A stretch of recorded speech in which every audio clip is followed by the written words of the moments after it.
either.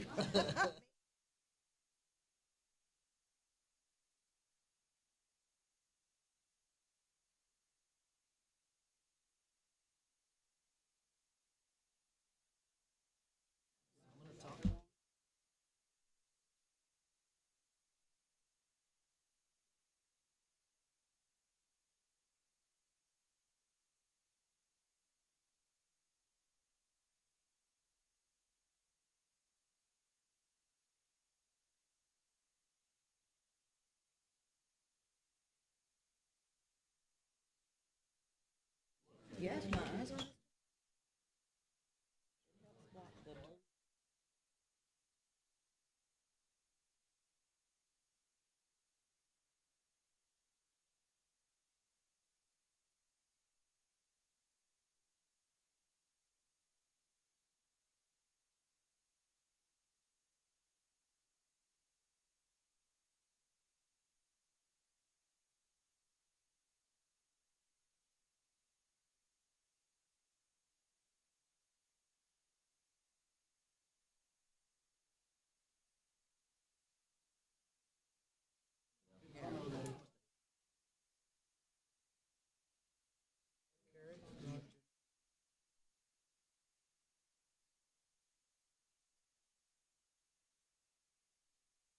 Until like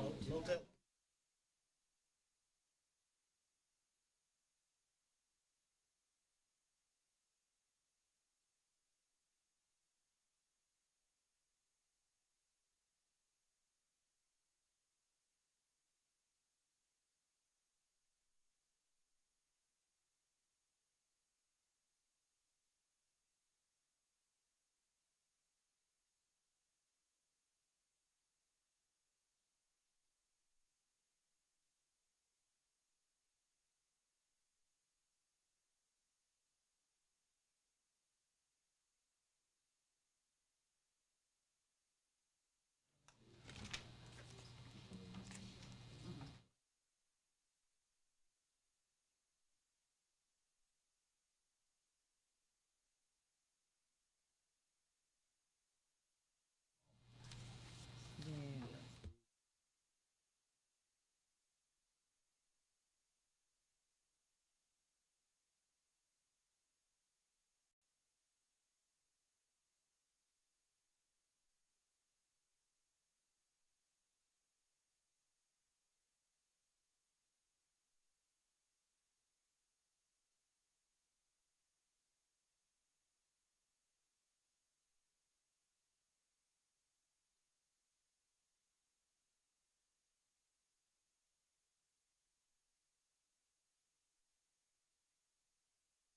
It takes me 35 to 40 minutes to get here.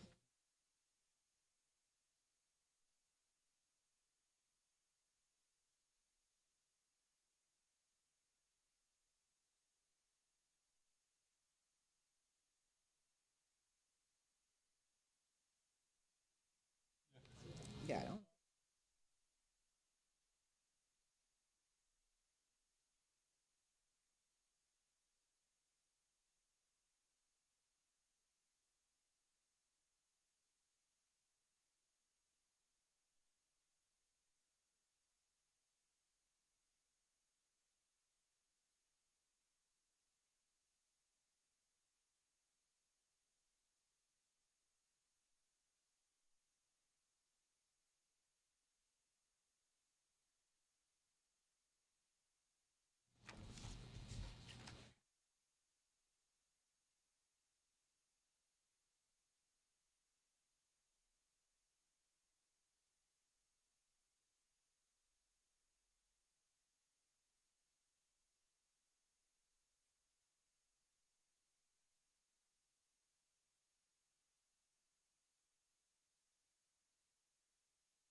call the Towing, Storage, and Booting Advisory Board meeting to order.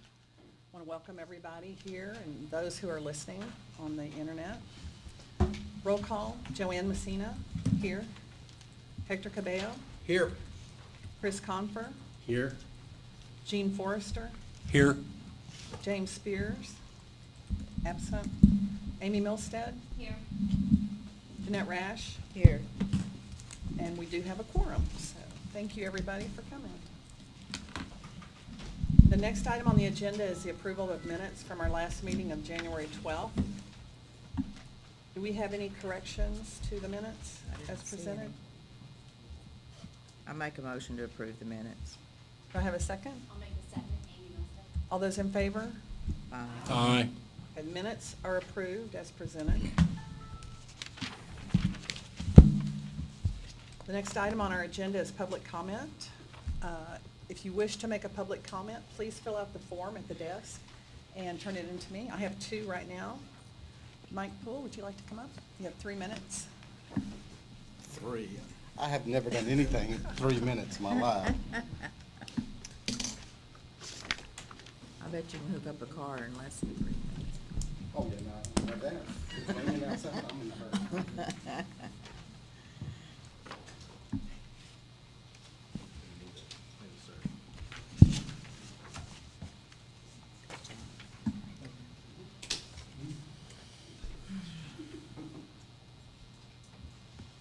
And the original. Well, we appreciate you.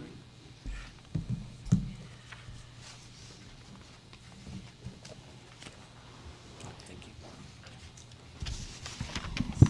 Good morning.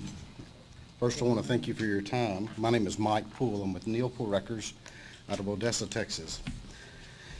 I give each of you a copy of what I'm hereby making a formal request with this department. I'd like to have a formal request for the definition and all aspects that constitutes a consent tow. I also hereby make a formal request for the definition and all aspects that constitutes a pre-arranged transaction, pre-arranged movement.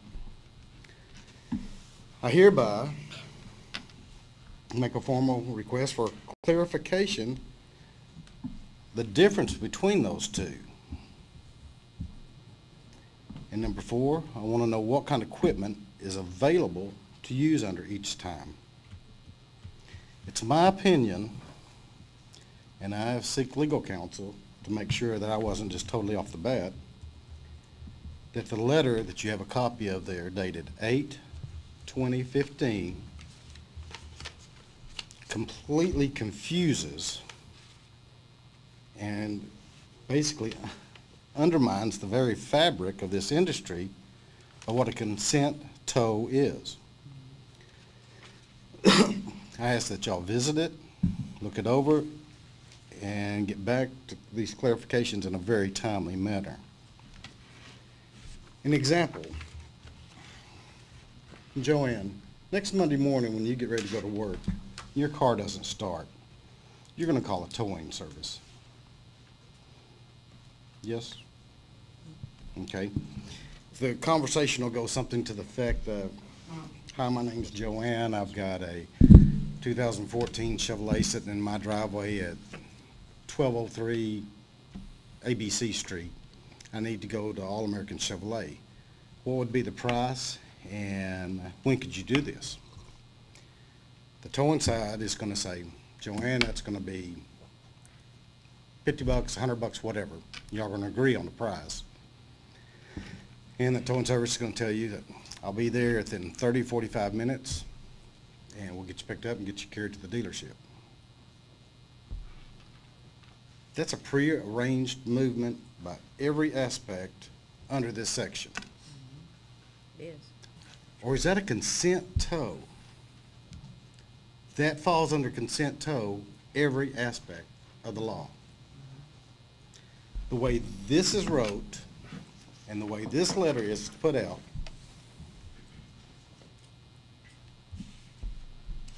the consent tow rulemaking is not worth the paper it's wrote on. And that's just not my opinion. I've had legal advice in regards to this. As of last Friday, this department's website showed 6,739 consent tow operator license. It doesn't show how many tow trucks are licensed consent tow, and it does not show how many towing companies are consent tow licensed. But at $100 a piece for your operators, that's $673,900 that from 8/20/15 license are null and void by the letter of this, or by the reading of this letter. I don't think this department, I don't think the state of Texas is going to reimburse, like I say, this was dated 15, 2 years, over $1 million back to the citizens. So, and I understand the statutes and I understand the rulemaking, but this department has got to make a decision and has got to make a ruling, because I'm an IM company. Neilpool Records is an IM company. But if I was a consent tow company, Can you wrap it? I would be all over somebody to reimburse me, because, like I say, the way this letter is wrote, it's not worth the paper the consent tow. We need an explanation for this industry. Any questions, comments? We're not allowed to, Mike, right now. Thank you for coming, Mike. Thanks. Appreciate it. Next is John Deloach.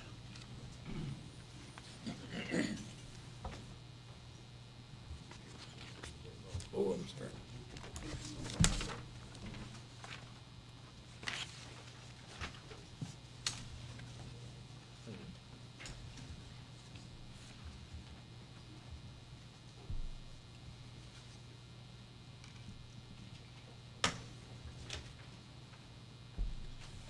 I have a shaking disorder, so Yes. you have to bear with me. Thank you, sir.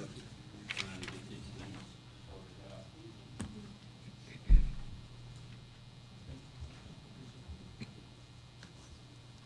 You get a copy too.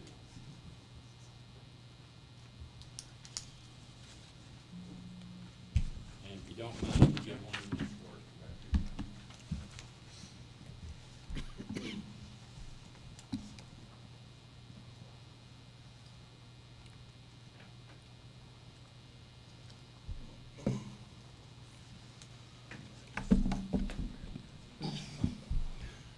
Good morning, ladies and gentlemen. My name is John Deloach.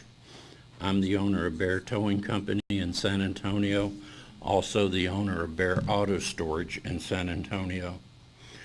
What you have in front of you is a complaint that I submitted to TDLR about a month ago on myself. I had to submit a complaint questioning, did I or did I not violate, oh, Brian, he disappeared. If I may, Mr. Chairman, for the record, Mr. Francis left the room because this is an open complaint that may eventually make it to his desk for consideration of some sort. And so, in order to avoid the ex parte and the conflict of interest issues, Mr. Francis left the room, and I just want the record to reflect that. And I also want to indicate, I believe, and Mr. Deloach can correct me if I'm wrong, but this may be a case pending in litigation in Bexar County. And so, just for the record, Mr. Deloach, his comments, while in the record, will not be acted upon by the commission at this point in time. Okay, I appreciate it, Mr. Johnson. I'm not even going to actually comment on this. What I want to know from the advisory board, well, not particularly the advisory board, I'm going to ask you to ask the general counsel, or let's get some definition, because I don't know how often it happens. This is the first time in my case, or my 25 years. that I need to, I've got about $40,000 tied up in this case, and I need to subpoena someone, as Mr. Forrester back here, and the question to the general counsel is there some guidelines? Mr. Chairman, if I may, the representations, the comments by Mr. Deloche are really not public comment, and are actually questions that he's seeking answers to, and I would ask that he restrict his comments to public comment without reference to the questions and seeking of advice. Okay. Can you do Let's that, see if I- John? Just make your comments and not ask questions, Okay. because nobody can answer them at this point in this Okay. forum. My comments are, I think that we need some procedures by which, when we end up in these situations, that we can ask for assistance. TDLR has the authority to come down. If I violate this rule, they can levy some heavy fines on me. And so, in return, I ask for some support. And the support is, I can't go into the courtroom with a piece of paper from TDLR. The judge doesn't want to hear that. He wants some testimony because the opposing counsel has the right to depose that person that is testifying. And there is no procedure by which I can subpoena TDLR employee for an accurate interpretation of this. I subpoenaed the San Antonio Police Department, and they showed up with 3 attorneys to squash the subpoena, saying that they weren't qualified, but they're qualified to write me criminal citations. They're qualified to arrest me and take me to jail, but they're not qualified. So when it comes to subpoenas, everybody runs scared. Well, this is my old saying, and I didn't plagiarize this from anywhere. God loves a sinner, but he hates a hypocrite. Now, when San Antonio and I was locked in a battle over TOEFL studies, TDLR had no problem in coming to San Antonio and testifying in front of the judge that shall doesn't mean shall. Mr. Chairman, if I may, I believe Mr. Deloche's time's expired. Can you wrap it up? I figured it was, We're yeah, going to keep going. I Can get you the wrap it point. up? But if they can come and testify against me in a courtroom, why can't they come and testify and support me? And where else am I going to get that support if I'm not going to get it from TDLR? Thank you, John. All right, thank you.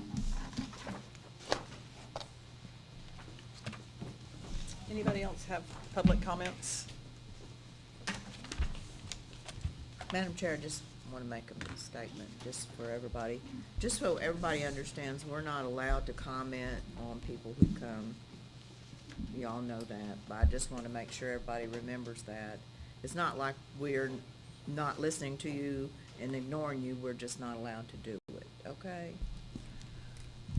Okay, the next item on our agenda is item E, staff reports, executive office.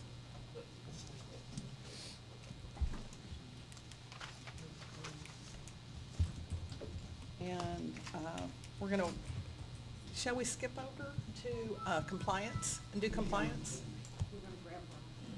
Okay.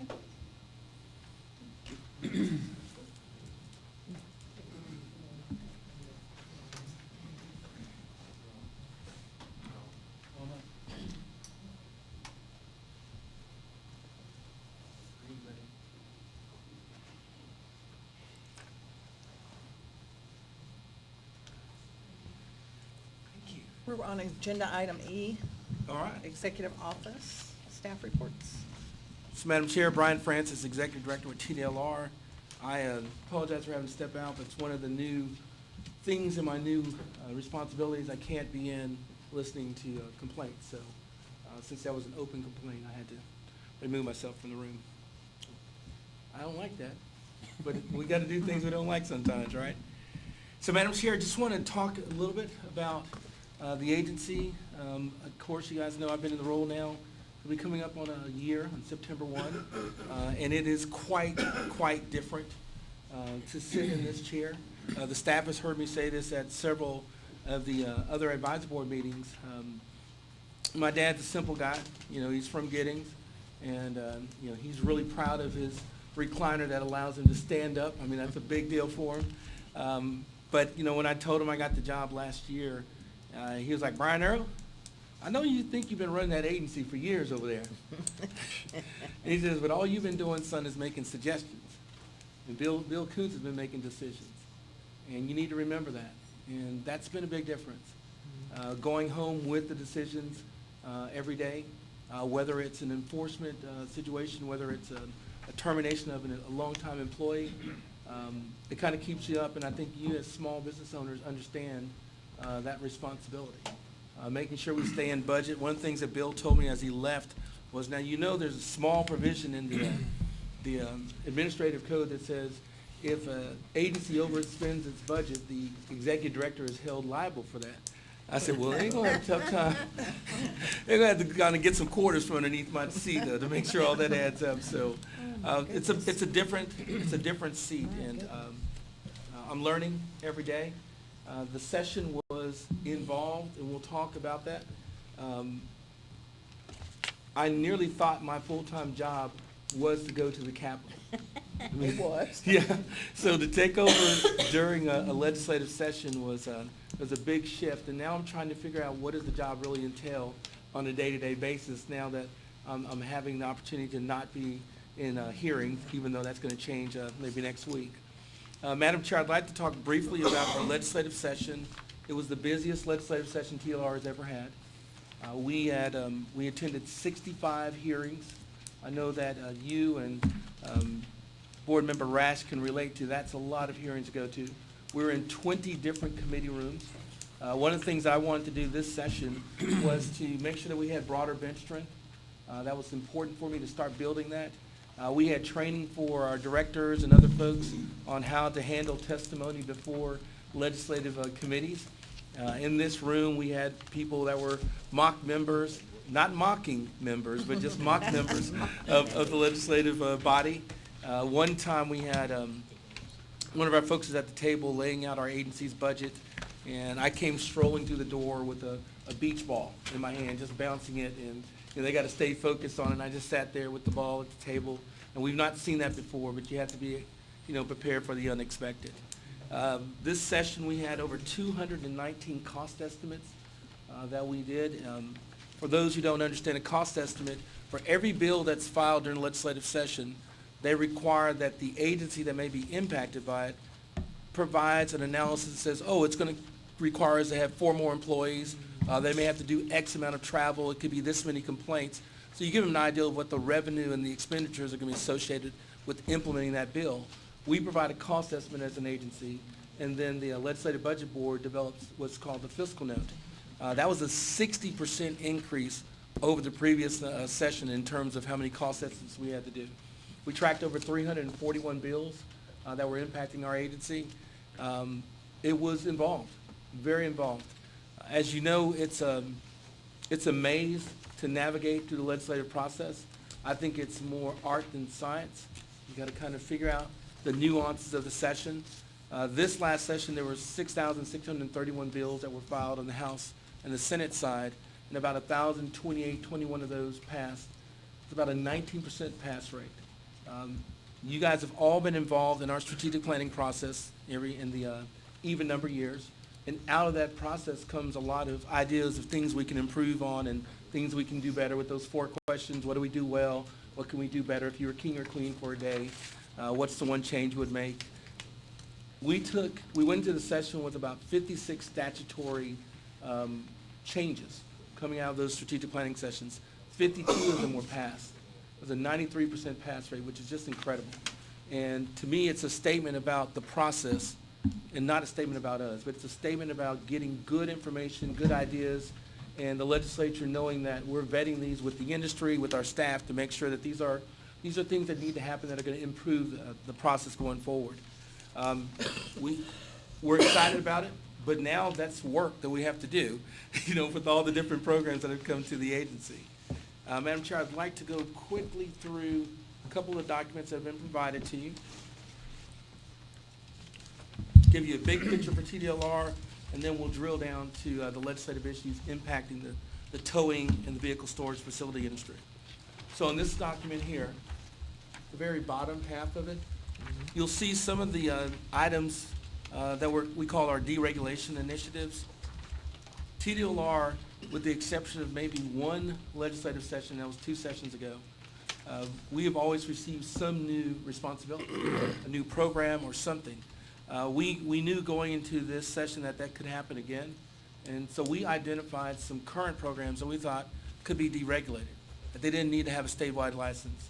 And when you look at that list, it was the deregulation of for-profit legal service companies. That'll take place in 2019. You know that we've worked with this group in terms of taking the dual license out and just saying if you're a tow operator, you can work in a VSF. You don't have to pay the $150. Now it's going to go down to $100. That's going to be a cost savings for the industry. We've talked to Chris and his group on the booting license program. We thought that was important to say it doesn't have to be done here at the state level, that the municipalities can handle that. Threading and shampooing on the cosmetology and barber side or other programs. Vehicle protection product warranters. Those are the items like the club that's in your car or the vehicle VIN etching. Those are vehicle protection products. That is a program that was currently licensed at TDLR. You had to have a statewide license to have that contract with the consumer. And we went through the analysis and you don't need to be with the state to do that. As long as you have those contract terms and the consumer's protected, that's something that we don't need to do. And so on September 1, that program will be deregulated. The same thing with temporary common worker employers is another program at TDLR that we recommend be deregulated. And those things really, they caught on like wildfire. There were a lot of members that were excited about having less government, kind of lining up in those areas. Madam Chair, if you guys will turn to this document here. It's the thicker one, I think it's the second one in line. On page 1 through 5 kind of gives you a synopsis and overview of the deregulation initiatives, some of our secondary initiatives. But I'd like to talk about the items on page 6. So the converse of recommending some programs being deregulated is TDLR came out this session with some new responsibilities. When the governor signed House Bill 100 on May 29th, we now regulate transportation network companies. And that's Fasten, that's Fare, that's Lyft, that's Uber, those companies that provide that service. We regulate just the companies, not the drivers. We're anticipating that the population will be somewhere between 13 and 20 companies total. The statute looks very, very, very, very, very similar to the other statutes across the nation. There's about 42 states that are regulating at the same level with just the company side of it. You obviously have heard the debate back and forth about the drivers, this and that. That's not something that TDLR is going to be involved in that regulation of the program. House Bill 162 is a quick little program. It's going to be for online courses for responsible pet owners. Last session, remember, we received the 13 programs from the Department of State Health Services. We brought 7 on in October. We're going to bring the other 6 on in November. One of the programs that we're going to bring on in November is offender education providers. If you have a court situation with drunk driving, abuse of drugs, the courts can say, you're going to pay a fine and you're going to take this course to try to change your behavior and your patterns. This program here for responsible pet owners fits neatly under that. If you have a criminal offense for animal cruelty, the court can say, and you're going to pay the fine, and you're going to take this responsible pet owner to change your behavior. So it's going to fit pretty neatly into that one. House Bill 3078 is the regulation of podiatrists. Currently, that is a standalone agency, very much like the cosmetologists and the barbers were when they came to us. The difference is that they have 4 employees for the whole state. That's it. Their agency has 4 employees. and they have to answer the phones, issue the licenses, renew the licenses, do the enforcement cases, do their board meetings. And they have worked hard, but you run out of steam with just 4 people. And so the legislature was looking at the cost effectiveness of maybe moving that program to TDLR, providing greater resources for the program and also for the industry. So that will start with this on September 1 of this year. We're going to do it pretty much like we did the driver education program. We're going to take them on as is on September 1. We're just going to make sure that we issue the license, renew, and answer the phones on September 1. And then over the next year, we'll start revamping their rules and putting them into TDLR format. We'll start developing their enforcement program and all the things that we provide to the other programs here at TDLR. Senate Bill 589 is a brand new license type. It's for behavioral analysts. And behavior analysts, in a nutshell, they provide therapy for young children that have autism. And I believe Board Member Rash and maybe Board Member Messina, that you guys were in the hearing room for one of these where, typically in a legislative hearing, this thing is moving fast, and the room in the back is just filled with all the lobbyists, and they're like, hey, let's go. Let's get these bills moving. And on this particular bill, they had 6-year-old kids testifying. And that changes the dynamic a little bit. The power for me was these kids couldn't speak or communicate 3 years before. They couldn't speak to their parents. And with the behavioral analysts and the therapy they provided, they were out there articulating their needs and why it's important. It was pretty breathtaking. I had a little sweat under my eye. It was not tears because I'm hard. I mean, yeah. You see the head. I'm tough looking. You don't want to walk up on me at a candy store or flower shop. I'm a tough guy. And so the power of that program is something that I'm excited about. Having these folks under our watch and being able to know that we're contributing to that growing spectrum for autism. We're finding out there more and more people are on that spectrum, and knowing that these people are going to make a difference is pretty exciting. That program will not start until June of 2018. We have about 23 bill implementation teams for all the programs that we have coming forward. So now let's talk about towing. What in the heck was going on this session? We had at least 25 bills on towing. I have never seen that many bills on any program. I don't think there were that many bills on property taxes this session. It was a lot of activity. I know you guys had to feel like y'all were being whipsawed. We thought about it and we're like, man, we're spending an inordinate amount of time. Your program generates a lot of interest. A couple of things that I think were positive that came out of the session is that I think there were a number of members, and remember, most of the members now, I think 50% or so, have 2 years or 2 terms or less. Yeah. And I think a number of those new members got to see the value of towing. They didn't just come with that perspective that towing's going to, take my kid's car from the Burger King and that sort of thing. I think they saw and they got to hear some discussion about the value that towing adds. Yeah, the good side of it was we did educate a lot of people. with It was a all the bad lot. bills. There was a lot of opportunity to So, I educate. mean, It was an Yeah. education opportunity, so as bad as it was, it came out okay, and It was like you very said, they learned a dense. lot. It was very dense and very thick. Mhm. We had a lot of meetings, one-on-one meetings with members, but they were asking what we thought were insightful questions, trying to understand the underlying issues versus just reacting to a phone call and that sort of thing. So I think I walked away with that being a positive. I walked away with some of the strategic initiatives that we wanted for the industry. There was a lot of confusion in regard to the first notice and the second notice. We're able to at least clean up that language and put it in the proper order. One of the things that Charles had worked on with the towing team probably 4 years ago was just some of the terminology, the word removed versus tow, and getting that little bit of cleanup. Working with the deregulation of the booting folks and moving it to municipalities. That's a big deal. That's an important issue.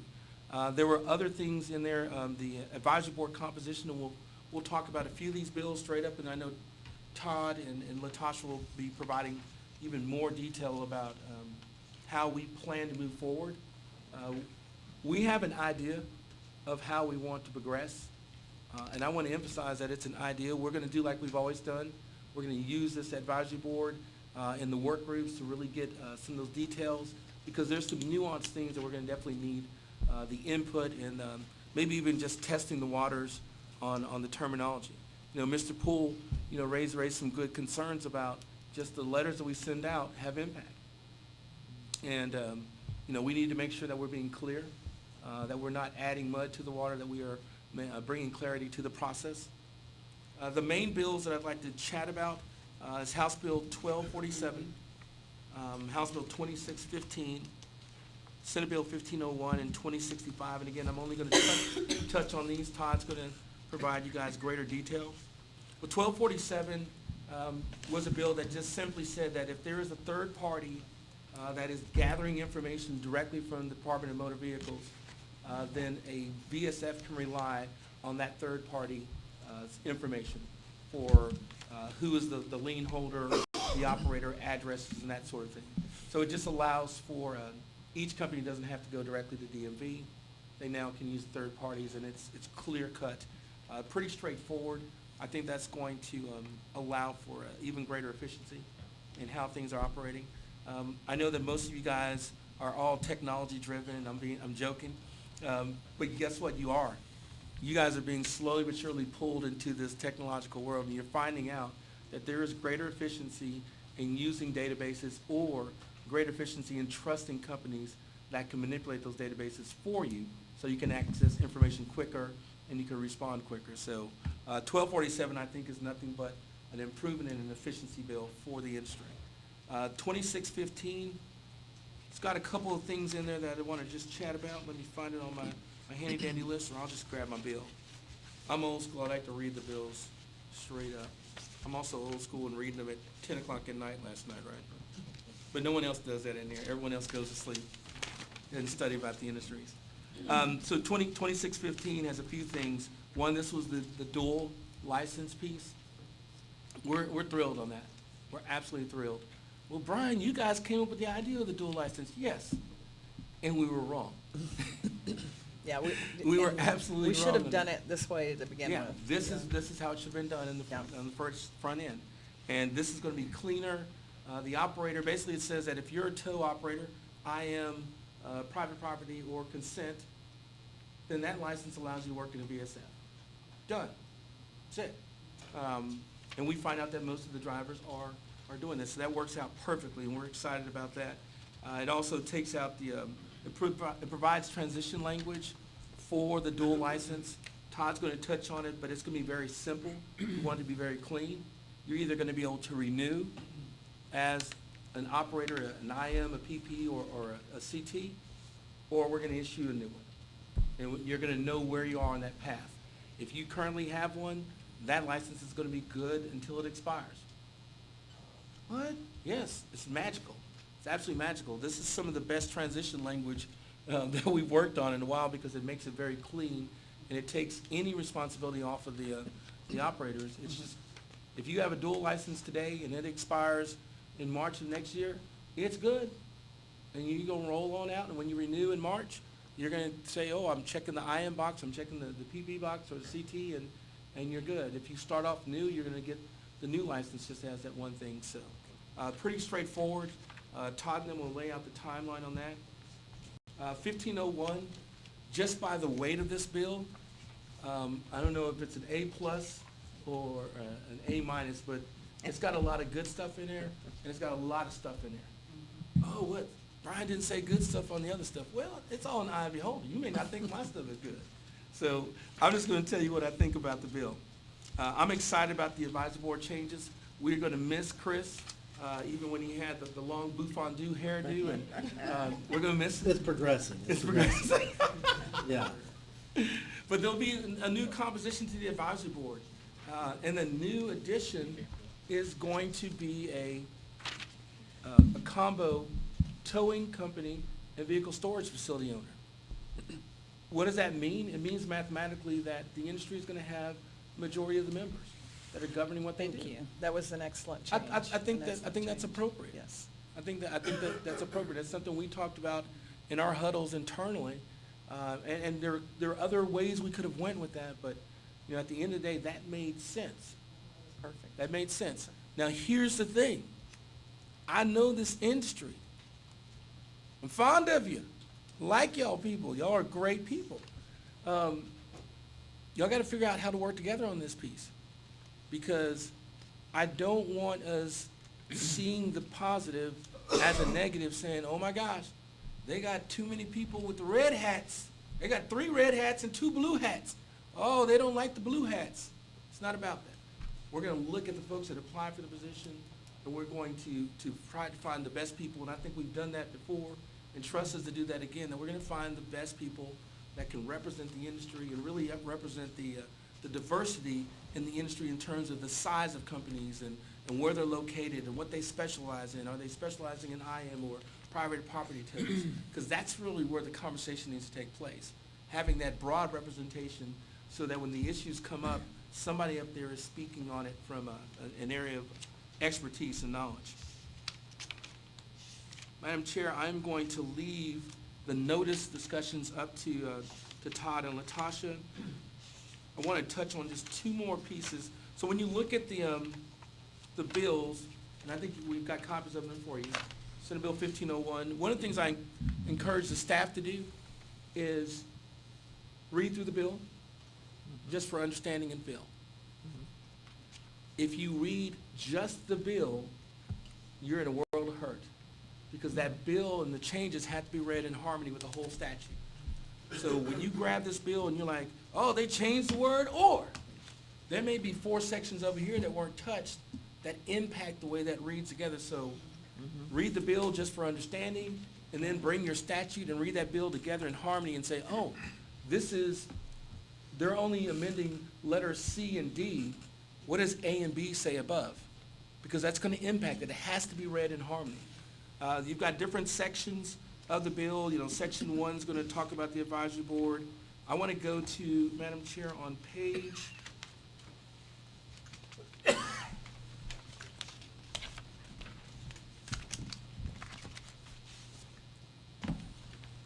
I'm going to come back to you, Chris, in a little bit. There's a couple things I want to point out to you that you just need to be aware of. Sure. That we're going to try to work on, okay? Thank you. Page 9, section 14. And we'll have discussions with the work groups on this, and our team internally will be working on this. So this was a standalone piece of legislation that was rolled in to Senate Bill 1501. It was dealing with towing. It's my understanding, and that's narrow, so just know that, but it's my understanding that this is really looking at creating another Safe Clear type program, but on It the is. county level. It is. Okay. That's And on the exactly county level, what and it so you're is. looking at Chambers and Galveston County and Waller County and Montgomery, there's 7 counties that are contiguous to Harris County that this would affect.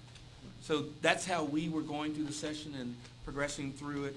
So that's just bringing that program up. There's some language in there that builds in a little bit differently. It builds in at the very end on page 10, line 26, 27. That is a misdemeanor offense that would be affected by someone other than TDLR. That's not a TDLR penalty or violation. So TDLR penalty matrix still applies to the tow drivers and the VSFs, but that is a new piece that's added, but it's not going to be something that we would have, Madam Chair, as part of our penalty matrix. I just wanted to point out that little bit of a difference. I also want to touch on page 14, lines 5 through 9, letter E. We all know that in a bill format, underlined language is new language, but this is not new to the law. We just simply move this from another section. So people are like, oh, what are you guys adding? Nothing.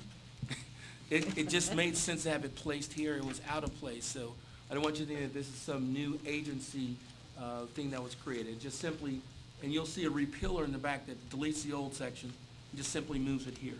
So there's nothing new about that. And then finally, page 15. Brian, do you want to read that section for the people that don't have this in front of them? Okay, they know so what you're you're trusting talking I can read. All right, all right. Just When a tow truck is used for a non-consent tow authorized by a peace officer under section 545.3051 Transportation Code, the operator of the tow truck and the towing company are agents of the law enforcement agency and are subject to section 545.3051E Transportation Code.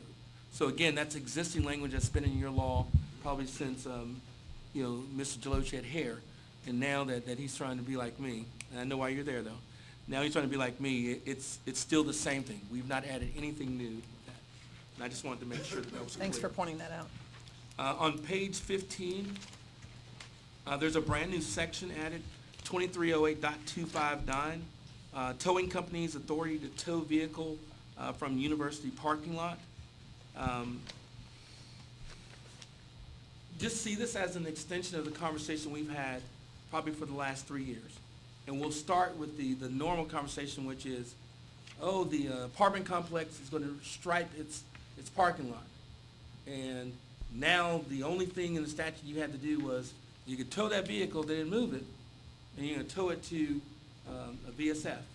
It didn't seem fair, it didn't seem appropriate, it seemed extreme relative to just moving it to the other side of the parking lot. This is similar. This is saying that there is a big football game. There's a graduation on the University of, we'll do one of the better ones, Texas State University's campus. And, OU's not in Texas, so this law doesn't apply to Oklahoma. So there's a graduation taking place, and they need all this parking for all the beautiful grandmothers and all the people that are coming, to see that Johnny actually finished school, because everyone's stunned that he did. That's why they scream when they call his name. This is simply saying that in 72 hours before that event, if you place up a sign saying, hey guys, normally the students say, hey, we're going to need y'all to move your car because we're going to need this for that special event that's taking place in 72 hours. If the person doesn't move their vehicle, the university, and it's private and public universities, it really captures the broad spectrum, so we didn't leave anyone out, junior colleges. They can contact a licensed tow company, and that company can move that vehicle to some other place on that university campus. On that notice, it needs to say, we're going to take your vehicle, and it's going to be moved over to Lot G, or it's going to be moved over to over by the dormitories. But it has to provide, the ability of notice to move the vehicle. And then that sign has to stay there for 48 hours after the special event. So if someone comes back like, where's my car? That sign's going to direct them. It's going to have a phone number that's answered 24 hours a day so that they'll be able to know where their vehicle is. That's what that section is supposed to do, and that's what it's going to do. It limits the fee that can be assessed to 75% of whatever is done under the statute and what we established for that. So that's a change.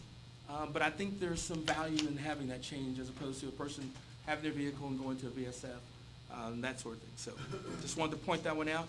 It's new. And then, Madam Chair, there's one more I want to point out, and it's the rulemaking.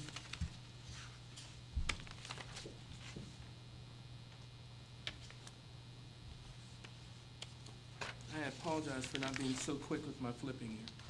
Here it is right here. All right, so we're going to start on page 7. It's section 12. This is addressing the relocation of vehicles that are like in parking facilities, if they're going to restripe it, or there's been a water main that burst and they need to do some repair. This is going to allow us, by rule, to develop rules that the vehicle is towed under the rules adopted under subsection A1, which means we're going to be able to work on all the nuances. What type of notice, what the fees, where it can be moved. So we'll have some vigorous discussions about that. But at the end of the day, this gets us what we were talking about. We were trying to find creative ways to do it within the existing statute, and it just wasn't possible. Now we have the flexibility to develop what we need to develop and really take care of the industry, making you guys not feel like, man, we can't help these building or these parking facility owners that we've worked with for years without being blamed as you're stealing a vehicle, because you're not. So this is really going to be a great thing for us to work on. Madam Chair, those are the highlights that I want to do. On that 2065, obviously that's going to continue to include the booting deregulation, and it'll have the dual language. So that's just a repeat of some of the elements for deregulation that's in 1501. Board Member Confer, the one thing I wanted to point out to you is when we started down this path during the legislative session, we envisioned that the municipality would have to opt in. So if the municipality was going to regulate booting, it had to put in its ordinance it was going to do that. During the course of the discussion and how the session ebbs and flows, there was a desire to say that the municipalities could opt out, okay? That's what the language ended up with, municipalities being to opt out. That makes sense to us. Our first premise and starting point was we wanted to give at least a year for those municipalities to opt in. That timing did not get changed. So the deregulation as it stands today is September 1, 2018. Okay. You hang with us for a little while. Yeah. Unless something happens in the legislative session, the special session. Okay. And we'll keep you apprised of that if that's something that happens. So right now, the deregulation of booting to municipalities will not take place until September 1, 2018, unless something else happens during the special session. I just wanted to point that out. Now, you're still gone. We're kicking you off the board. Hey. You're out. My bags are You packed, man. get out My of bags here. are packed. You know, short straw. I'm just waiting for my mug as my consolation prize. That's, you know, I'm You may good. be getting one before this meeting goes in. Those are the key things statutorily. I'm going to touch real high level. Again, leave it to Todd and Tasha to go into the detail. But when you look at our timeline, and you have it in front of you, so imagine we have 23 of these for our different programs. And this is just to set the framework. Industry's going to be able to see this. You're going to see it in FAQs. We wanted to just kind of roll it out to the advisory board as a group.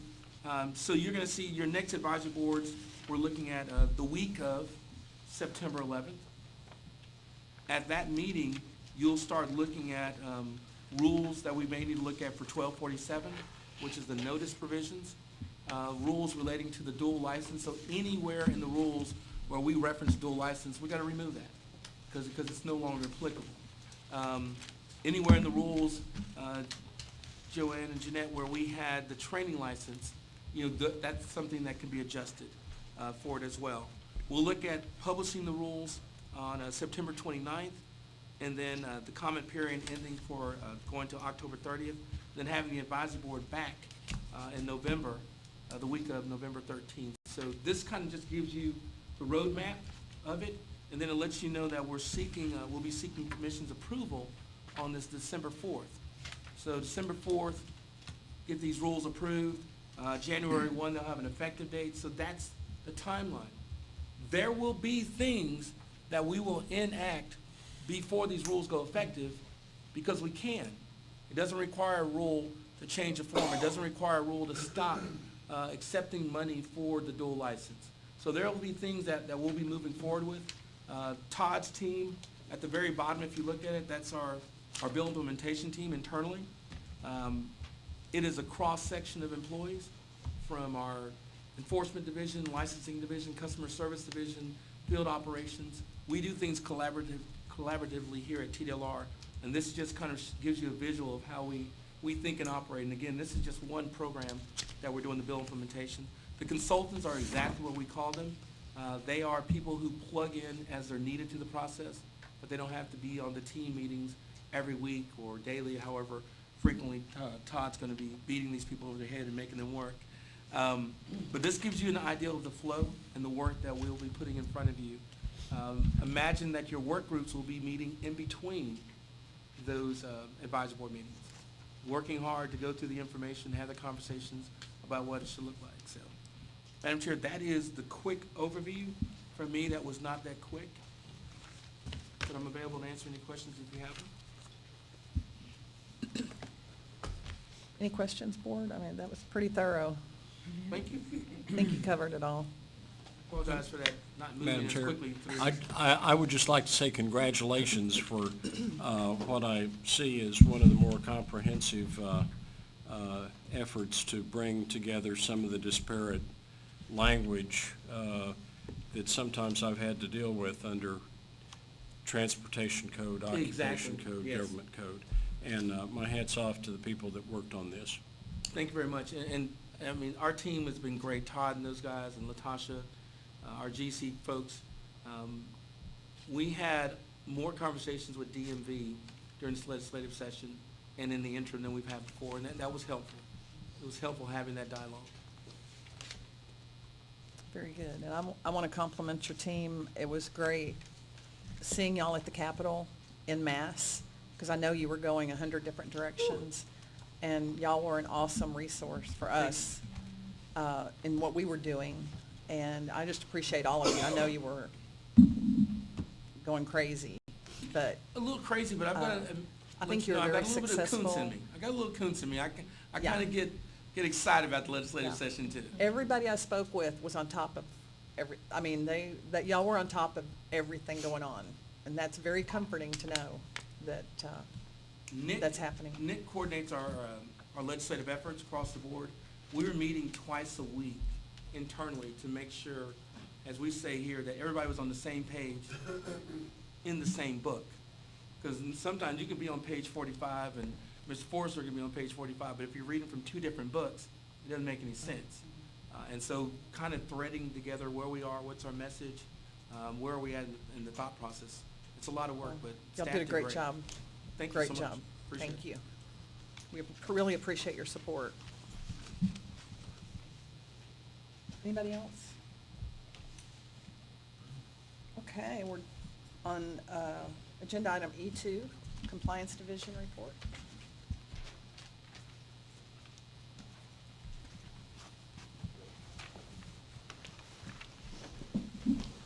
Dynamic duo. Good morning, I'm Todd Forrester, Program Specialist for Towing and Vehicle Storage Facilities. We're going to go over the external outreach efforts we have been doing, and we've been doing quite a bit. We've had quite a bit of trainings. I'm looking at new ways of the training, such as webinars, to provide it to more people, hopefully a little more frequently, but without having to go out as much, especially with bill implementation, because it's a lot of work. Compliance conducted a vehicle storage facility compliance workshop in Richardson on February 9th. The workshop covered and provided the compliance manual to 25 members of the industry. We also went over paperwork with several people in attendance, as well as answering any questions they had on any VSF process. We also listened to any concerns the industry had. We conducted another compliance workshop on April 13th. Same thing, it was about 36 members. That was in Ennis. It was pretty successful. We had 36 members there, standing room only at the La Quinta. Compliance attended the TTSA general meeting in Round Rock on June 17th. Spoke briefly, answered any questions anybody had. It's always good to get with the members and hear their concerns, so it was important for me to go to that. We are looking at the VSF and towing rules as part of the bill implementation process, because we are going to need new rules, but also seeing if there's anything we can maybe clean up, make a little better in the existing rules that we have.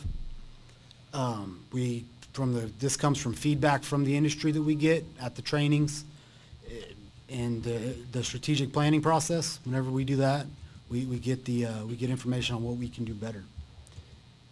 Compliance and enforcement have come together to create a new program. And what this program is it's tow VSF corrections. If your vehicle storage facility, you have a violation and it goes to enforcement. Enforcement now, I then go and get Latasha or myself, we get that information and we help the person come into compliance. So if it's a letter issue, I'll look at their letters. I'll say you need to fix this, this, and this. I think it's going to go a long way so that we don't see as many repeat violations. It'll go a long way in helping the industry understand. It's a good time to educate them. It's been fairly successful, but it's a lot more work, but that's okay. We get to reach a lot more people that way, and some of them just can't come to the training. They can't take time off to come to the training. So we're hoping that this program will alleviate some of the concerns with the violations from enforcement. Good morning, Madam Chair. Sean, I think you have a phone call. I think that's my cell phone. It is, it's her phone. Sorry. Good job, Latasha. It's a customer.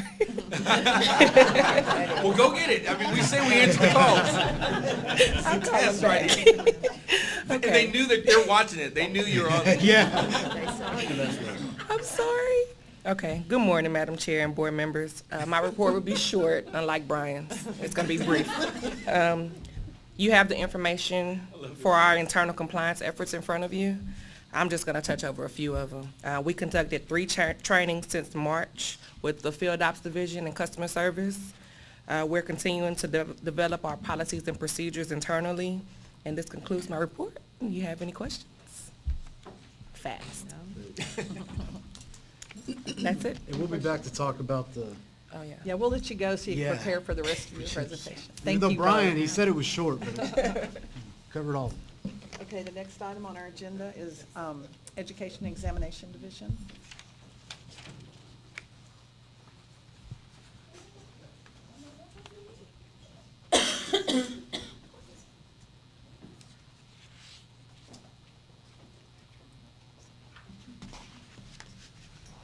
Good morning, Madam Chair and board members. My name is Lorraine Strofe, and I'm with the Education and Examination Division. Our report will also be fairly short. Don't have a whole lot to discuss with you, but we did provide the statistics for you for both towing and booting. I would like to draw your attention to at least one item.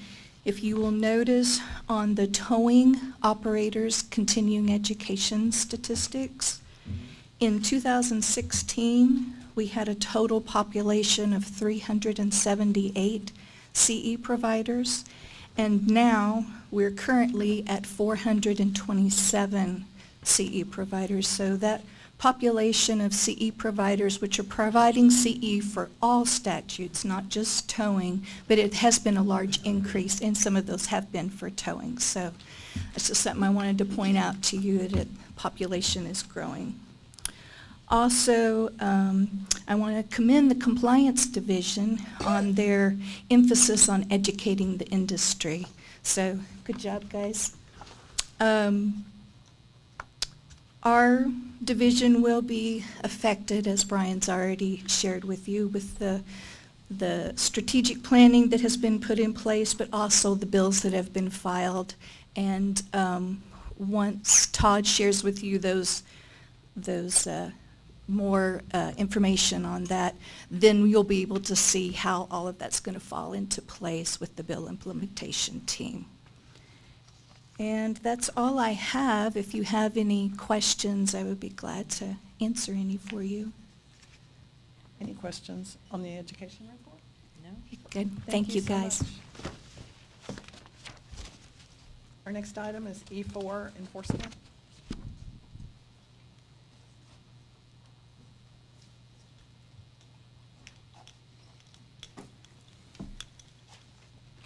Good morning, Madam Chair, members of the board. My name's Kim Davenport, and I'm a prosecutor with the Enforcement Division, and I'm here to bring you the division staff report today. I believe you have a staff report with approximately 5 case highlights. I just kind of want to go over them generally with you. 3 of these cases were agreed orders that were reached between the respondents and the department staff. 2 of these are default orders. Both of the default orders came about from inspection cases. One was a VSF case, had a multiple variety of violations. The department did try to work with this VSF in terms of corrections and trying to resolve the case in terms of a settlement. However, the respondent never complied with the settlement and never sent any money, so there was a default order regarding that one. The second default order was actually involving, kind of originated out of another inspection, and found a towing company operating without a license, without an operator's license for at least 3 or 4 months, just towing vehicles back and forth without any license. So they were also, of course, assessed a penalty. Regarding the agreed orders, these did involve a little bit of unlicensed activity. Some was a VSF that was actually accepting vehicles without having, their license was expired for approximately 4 months, and they were accepting vehicles at the time. And a few of tow violations where either there wasn't proper authority to tow, there was some sign violations regarding improper notice, or there wasn't just proper notice generally given to the vehicle owner. In terms of the penalties, the agreed orders, the total was $17,500 in penalties that were assessed, and all but 1,000 of that have been collected. In terms of the default orders, there were about 16,500 in penalties assessed, and none of that has been collected. Do you have any questions about any of the cases that you had highlighted in front of you today? Not, Madam Chair, not particularly. I was looking at the key statistics. Okay, that's what I was going And- to talk about next. Okay, let's do that. I mean, actually, I'm not going to go over the specific numbers with you. I just kind of wanted to point out one of the things, I kind of looked at the percentages that tow VSF does in terms of the total department. And you have the numbers in front of you, but it looks like in terms of, in this fiscal year, the cases opened are about 21% of the cases tow VSF of the department that they handle. I think about, in terms of cases resolved in the fiscal year, tow VSF reflects, I believe, about 27% of that. Clearly, a large portion comes from the tow VSF world in terms of what the department does in terms of cases open, cases resolved, penalties collected, agreed orders obtained. It's all the statistics are between 20 and 30% of what this agency does. As you can see, in terms of 2015 and 2016, the fiscal years, the average penalty amount has gone up. However, the VSF average penalty has gone down. I'm not sure, of course, we'll see what 2017 brings in a few months.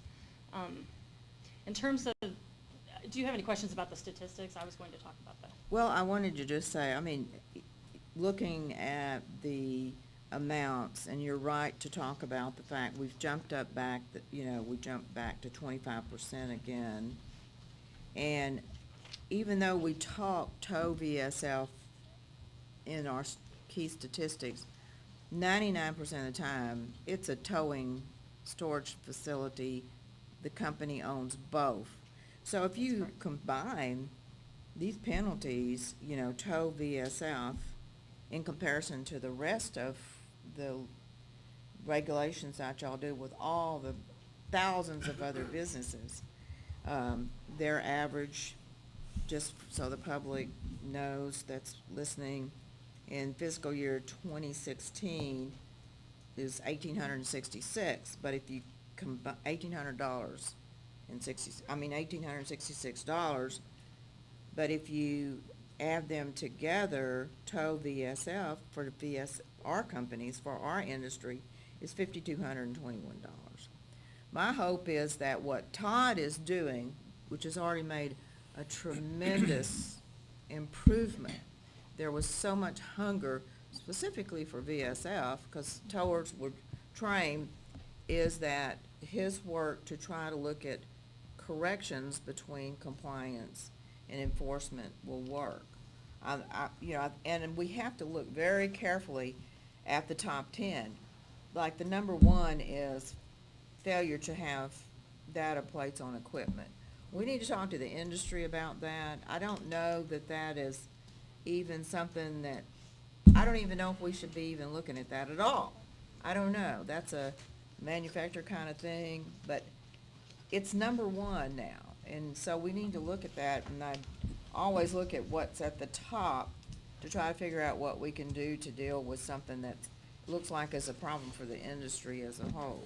But I think you can see our concern is that our numbers are so small in comparison to all your other programs, but yet we're non-consent world. That's where your penalties, people gonna gripe, I don't care. Even if that, right as they are, wrong as they are, it doesn't matter, they're gonna gripe. And so we have to try to get a handle on here. If you look at the numbers, and I looked at that, cause I'm like Brian, I study at night, just saying. If you look at the number, the average tow company still is less than 3 tow trucks a company. The average is. So if you look at how small they are, technology is, and Brian's right, technology is gonna help compliance as we move along. There's no question. We have so many rules, I don't know how you would stay in compliance if you didn't use some kind of computer system. I really don't. So when you talk small business, you're talking really small business when you talk about this industry. And we have to look at that, because a lot of times these are husband-wife operations. He's driving the tow truck, the kids are driving. I mean, we all started, nearly all of us in this room started that way. That's where we started.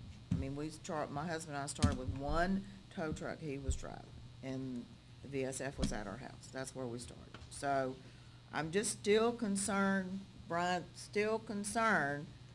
We need to try to figure out what is necessary. This is our opportunity. This big legislative change is our opportunity to go back, Madam Chair, visit the penalty matrix and see what really is impacting the public. Like I said, this data plate really, I mean, I need to hear from the industry about that. I don't even think that should be I in there. think that's something we could address maybe in the So, rules.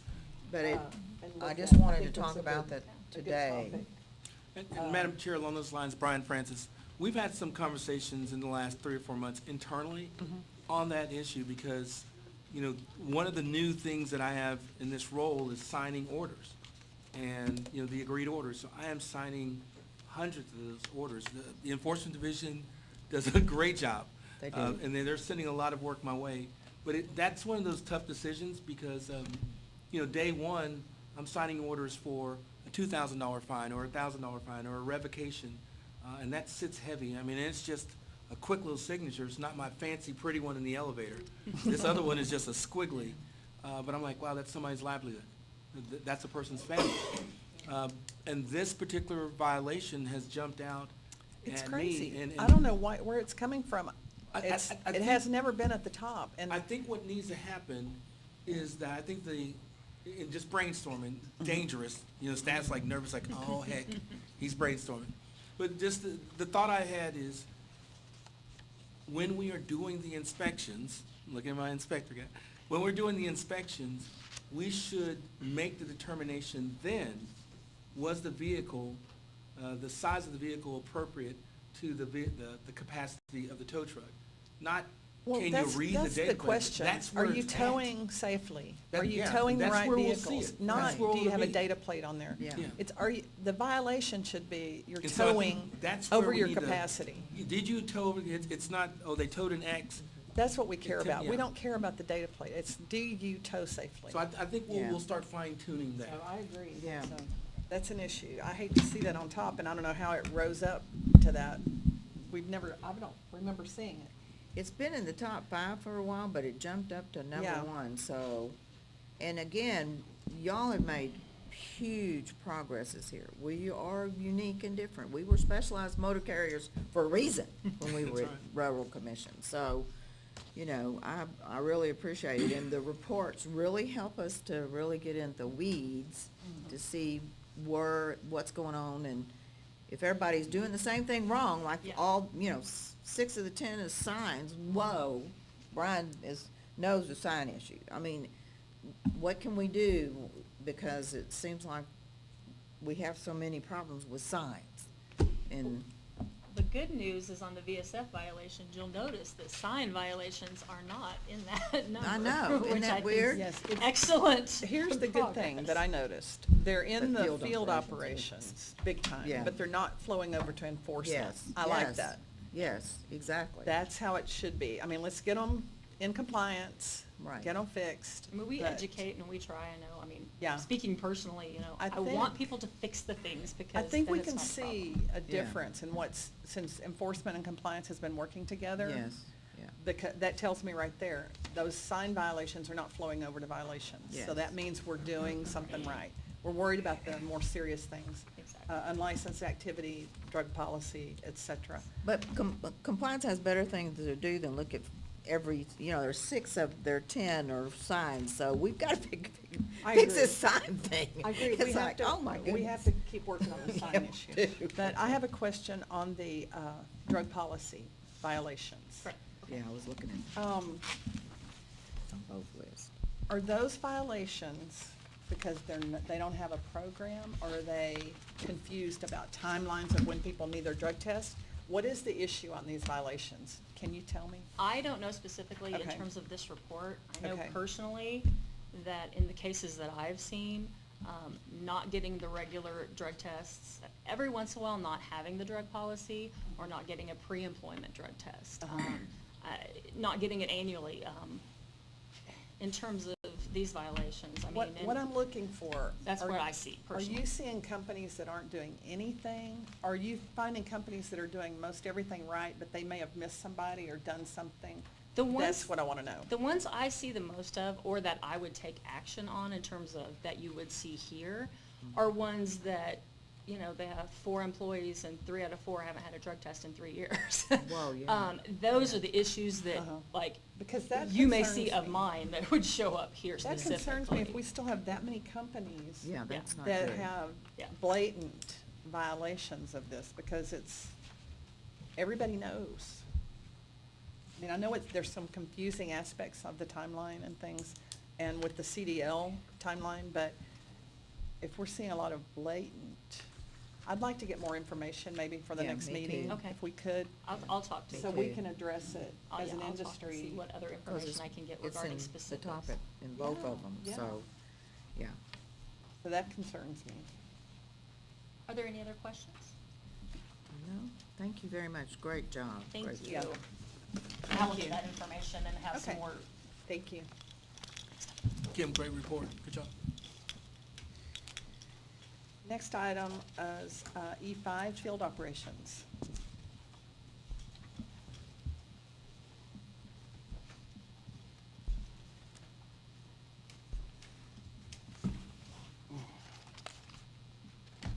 You're the guy looking at all those data plates, I know. I am that guy. Yeah, tell us We know about who you are. Good morning, board members. My name is Fernando Reyes. I'm the Field Operations Liaison. I'll be giving you our division report on behalf of our Division Director, Tanya Guthrow. She couldn't make it today. We're going to start with, of course, the top 10 violations. We're speaking about those. Data plate is actually number 4, but it's in the top 5. And that we can go I over. stop you real quick? Uh-huh. I just want to explain to the people listening Uh-huh. that what we just heard from enforcement were things that were written up as violations and NOAVs were written on. What we're hearing now from field operations are things that compliance wrote up as violations. That's why they're different. One is an inspection violation. Correct. All of them don't necessarily go to enforcement anymore, Correct. which is a good thing. So Yes. it's 2 separate lists of violations. Right. Okay. Yeah, so we had on those, and I'll just skim over them. Alcohol and drug testing would be number 1. Vehicle signage was in there as well. That's also, I believe it's a violation, but correction. Equipment violations, meaning cab card and insurance weren't kept in the truck. Financial responsibility, also not being kept in the truck. Tow truck plates, I believe was moved over to the correction side as having them required.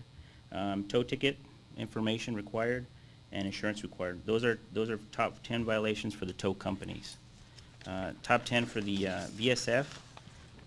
And as a matter of fact, drug testing is not on there. It's got a lot to do with storage signs, our information on those signs, reasonable storage efforts, securing property, locking doors, things like that, tarping a vehicle, impoundment fees, not noting the dates and time the services were performed to collect that fee. Also, mail notifications and storage lot signs. Wanted to give an update on our current division projects. We are doing a mobile inspection or an e-inspection. All of our inspectors have been issued an iPad mini. Through this iPad mini, we'll be doing our tow inspections. We set up a platform where we'll be doing everything digitally. It'll communicate with our other programs here at TDLR to issue an inspection POI. So now that the tow will get an inspection POI. We're doing right now, we're doing the back end on it, and we'll be doing VSF, the next program we'll do. Tow roundup successes. We didn't have as many tow roundups this year as we did last year. We did a total of 8 last year, and we had some great numbers. We've only done one this year, and the other one was canceled, was in Fort Worth due to the weather, the tornadoes out there, so we didn't get a chance to do those. Divisional personnel updates. We have 4 open positions for inspectors right now. Considering we can't hire right now until the next fiscal year, so we're backed up pretty good on those. Then the last one would be inspection statistics. If you can see, we're in the middle of quarter 4, right before the end of the fiscal year. At the bottom left-hand side, 1586. We've done tow truck companies, tow trucks 1,672, and vehicle storage facilities 788 at this point. Okay. I'm also want to commend compliance for helping us and training. Todd has also provided us with great information. Our field staff, as you know, is the first ones out there to see you guys. And with his backing and his support and his knowledge, our inspectors are a lot clearer on things. Also working with enforcement, we've been able to do a lot with violations and how we issue them and how we're going about it. As our executive director said, we want to concentrate on safety versus anything else. I'm not hearing anything from the industry on issues like I used to. Is anybody Mhm. else with the inspections? No, not at all. It's quieted down quite a bit. Yeah, I know since y'all been our motto working on that. kind of going into an inspection now is more education, Mhm. other than anything else of writing Very violations. good. It's showing. Yeah. It's great. Very good. Any other questions? No? Okay, thank you. Thank you very much. Next item is E6, licensing.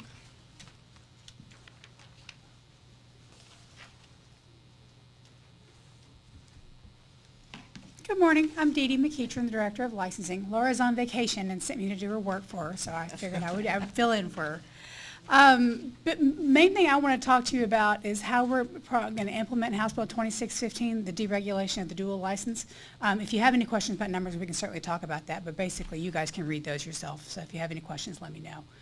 So House Bill 2615 goes in effect on September 1st, and that means we won't start issuing dual licenses anymore after September 1st. What we're doing now, though, is people who expire on September 1st can already start renewing. So we're working to get the renewal notices changed and the online application changed so that what they have to do is select which one they want to keep and go forward. And so basically, as people renew, those dual licenses will go away. It'll take about a year for them all to go away, but they can still do the work they need to do. Okay, Dee Dee, so when they go in and renew a dual license into a tow license, they're going to be issued a new license number. I'm right? working to keep the same license Okay, number is so what we I don't want know to do. yet. Very Right. good. Okay, very good. That'll be important. If they do change, we need to make sure Exactly. that those are changed on your tow tickets. That's You exactly get a right. new Yeah, I'm license working to number. keep those. And if we have to default to one or the other, we're going to default to the tow number. But we're working to keep that same license number that they've got right now. Okay, that'll be very helpful, so. Any questions? Thank you very much. Thanks. We are going to, our next agenda item is F, discussion of the bills, but don't come up yet because I want to take a short break, maybe a 10-minute break, and then we'll get started on the rest of our agenda. So we'll come back at 11:40.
still have city.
DMV just. Okay, we're going to reconvene the Texas Towing, Storage, and Booting Advisory Board meeting. And we're going to go back to agenda item E1, Executive Office, briefly, for some Madam more Chair, information. thank you so much. I just wanted to bring up to speed on one more thing relating to legislative process. And our longtime government relations officer, Michael Kelly, has done what we all want to do. He's taken a little early retirement, and he is out there pursuing his passion, which is to teach. And I know that he was super involved in working very closely with the towing and vehicle storage facility industry. So I thought it would just be important for you guys to know that. We have Eric Beverly, who joined our team in November. Eric, was that correct? In November of last year. You saw his face a lot over at the Capitol. Eric was our point person for the Senate side. We split it up. We had a House side and a Senate side this legislative session. We are gearing up for the special. Eric's going to play an important role on that. But we've got, that bench strength I was talking about earlier. We didn't realize we're going to have to call on it so soon in the game, So, but we're ready for it. But I just wanted to share that with you about Michael Kelly.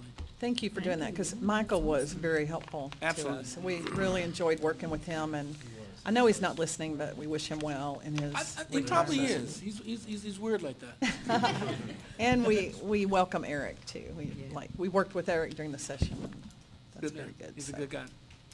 Okay, and then we had something else for field operations? Yes, I just wanted to point out for field operations, so in January, when the governor laid out his state of the state, he required every agency to do a hiring freeze, so we could not hire anyone until September 1 of this year.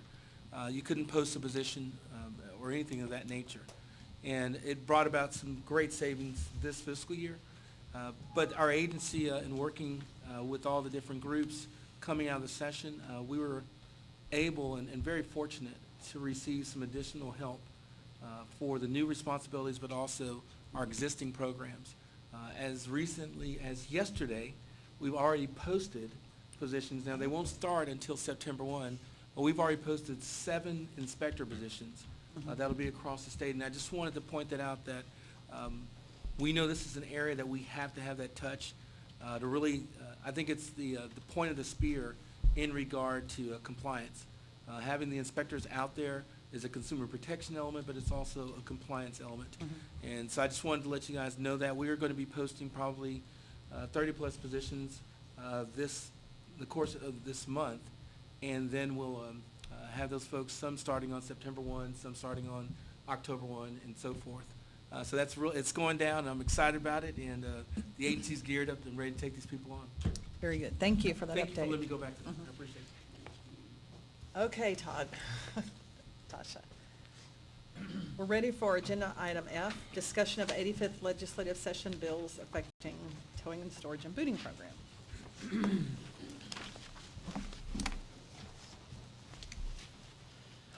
Our bill implementation is in full swing.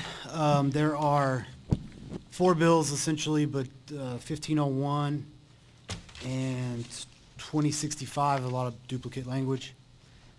1247 was the bill for notices. The electronic, it allows for electronic motor vehicle registrations. If it comes from that state, for both Texas vehicles and for out-of-state vehicles, the electronic notifications. I don't anticipate a whole lot of rules with that one. Elizabeth isn't here. Today Charles is filling in for her, but Elizabeth is going to spearhead the rule campaign for all these bills. It's gonna be a lot of work to determine what needs a rule and what doesn't. As Brian mentioned earlier, 1501, the movement of vehicles to the same spot on the parking facility, for that and for the university towing. That is probably gonna take some rules. That statute was written with that in mind, so there might not be too much to add to that, but we definitely will for Yeah, them. it's pretty detailed. Right. And that was, I think, kind of the point, was to have it detailed so we don't have to then go back in the rulemaking process and make all the detail there. The 2615 with the dual licenses, Dee Dee's been great. I was kind of freaking out about that a little bit because I wasn't sure how any of that was going to work with transferring the license over. I called Dee Dee and she's like, no, here's what we do, and just told me how to fix it, and then it just is going to get fixed. So thank you, Dee Dee, for that very much, for taking that away from me. Because that is really, I think, going to help the industry. I think she said as soon as later today or tomorrow, we're going to go ahead and post something online saying, go ahead and apply for a tow operator license if you want, and explaining what's happening. Good, very good. Explaining what's happening, so that people don't, I mean, even though that license is good until it expires, it is an additional $50 as opposed to the Yeah, and tow you have operator. licenses expiring right now. Right, and quite a few, because the program started in Yeah. September of 2007, so quite a few actually. Are there any questions about what we're looking at doing? It's all going to be pretty simple, but complicated, so not simple. Madam Chair, Todd, there's two you need to add.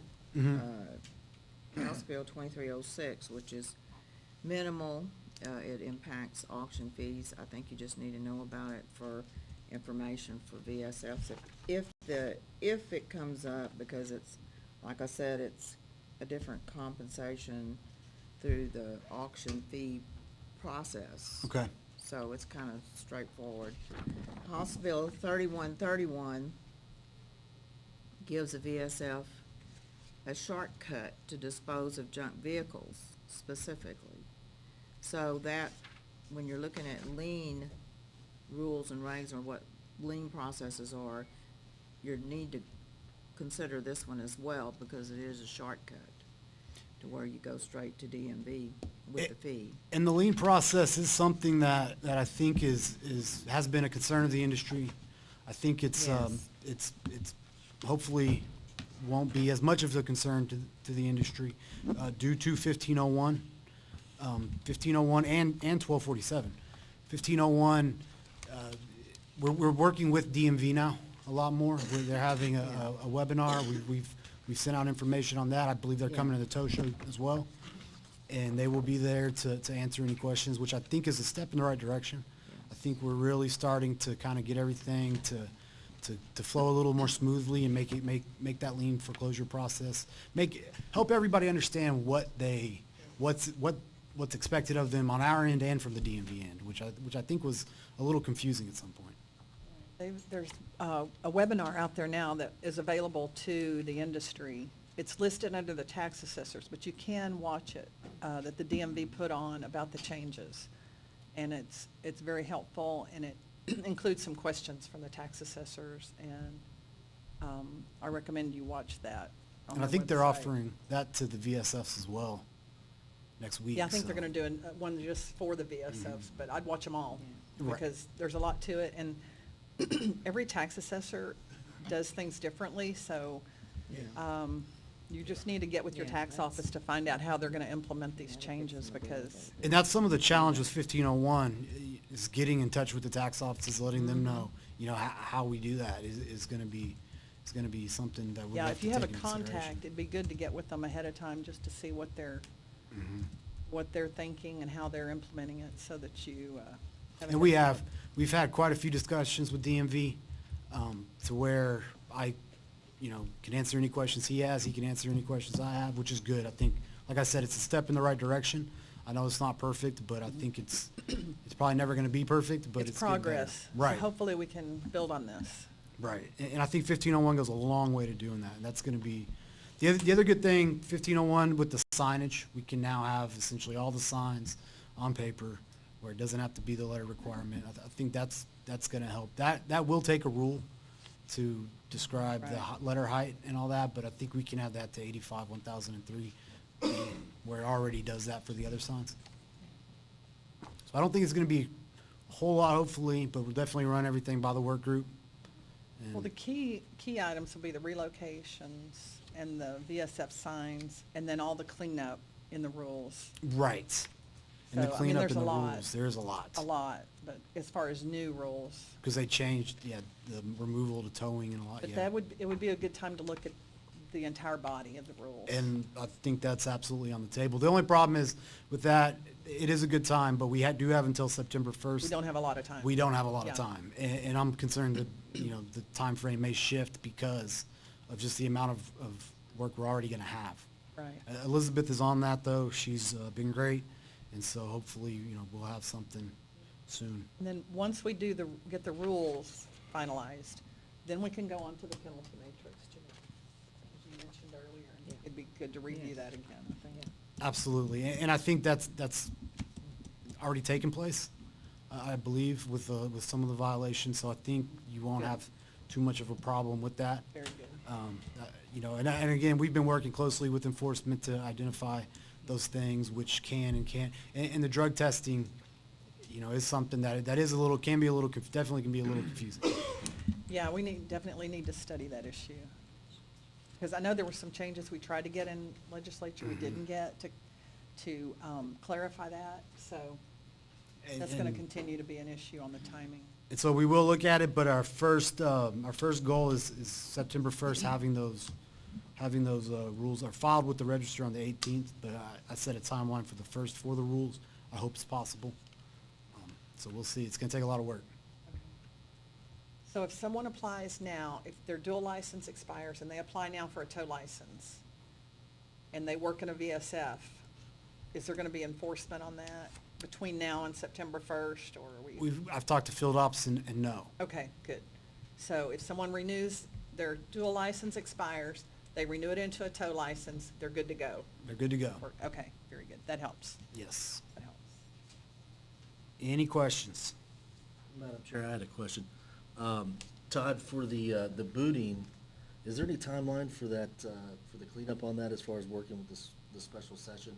I guess it would have to obviously be before September 1st, but do you have any idea of the possibilities of that occurring, or? I have no idea. Timeline? No. The timeline is the same. I have no idea if the special session is gonna look at it or not. Sure. I don't know.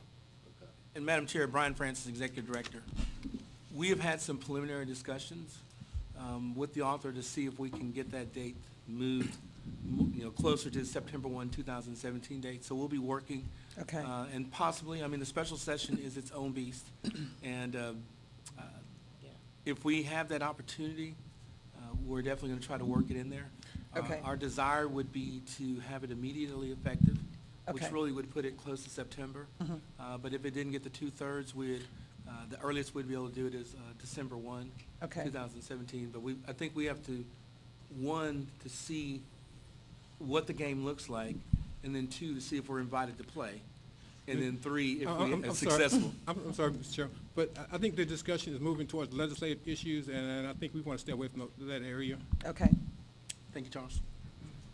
Okay. Another important milestone that, again, is gonna happen on the 1st is getting the FAQs out there. Okay. We already have the FAQ team. I actually went through all the bills, and this needs an FAQ, just so, gives them a place to start.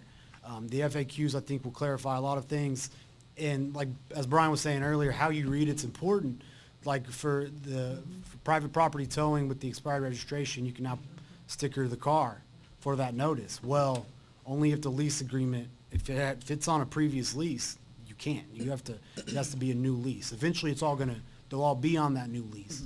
But it's something to keep in mind when we do all this, Right. Let me just explain that a little bit. Mhm. What Todd's referring to on the provision where you can now use a warning sticker for notification on an expired tag, that provision is not effective immediately like the other provisions are. It's only effective on contracts or leases that are effective on or after June 15th, 2017.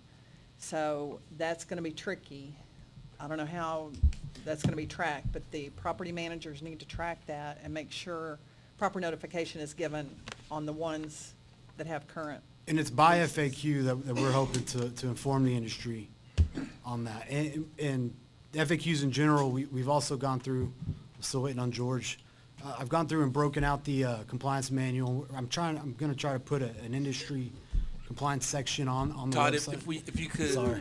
refrain from throwing your boss's Thank boss you. under the bus, that would be great. Still waiting on George, yeah. So we hope to make a section just for the industry, to where they can come and get that information a little more quickly, including all this stuff, because there is a lot to these new bills, and the FAQs are a very important part of that because we need to communicate what we expect of you.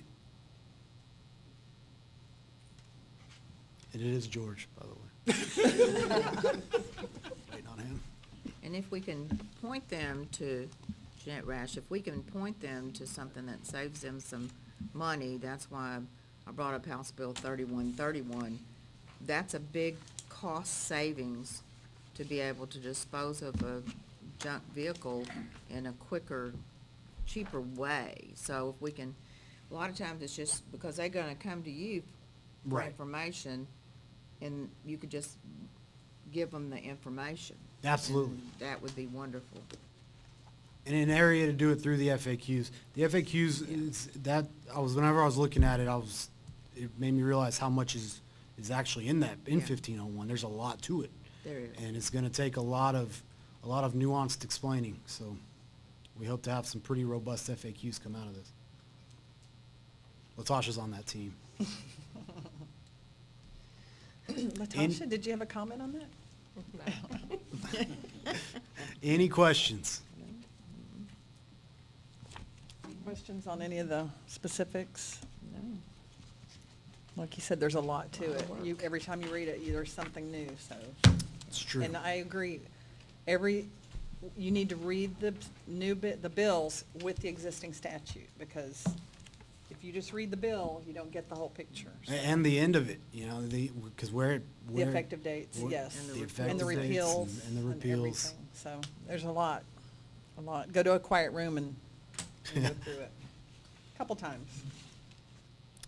Okay? That's it. Thank you very much. The next item is item G, possible appointment of work groups.